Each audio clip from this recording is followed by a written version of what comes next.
you know, little boy, you don't understand these things. And it was like really condescending, right? But I was professional about it. And they're like, well, um, can you help me understand, what it is here? Oh, that's just what it is. Just turn it in.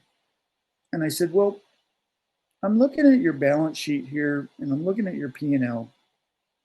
Can you explain this line? And there were a few lines that were abnormal that you wouldn't find on a normal balance sheet or a profit and loss.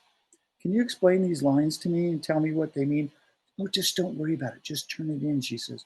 I said, ma'am, I said, I have studied FASB for a long time.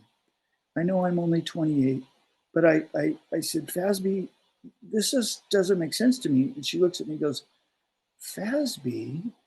Asking me in a questioning tone, like FASB, what is that? It's a Federal Accounting Standards Board. We still have that today, Amanda. We have a set of rules of how we account. And so you can go to that and get the structure of how these sheets are supposed to look. So she grabbed those papers and ran. She was committing fraud.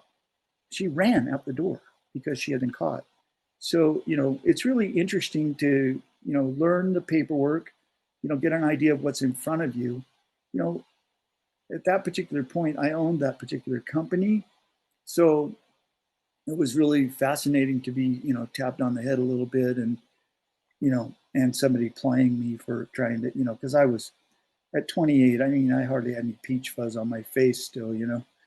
So, so it was kind of interesting to have people do that. And I've never forgotten that lady and her attempt at trying to, make those records incorrect and pass them off. They were fraudulent for sure.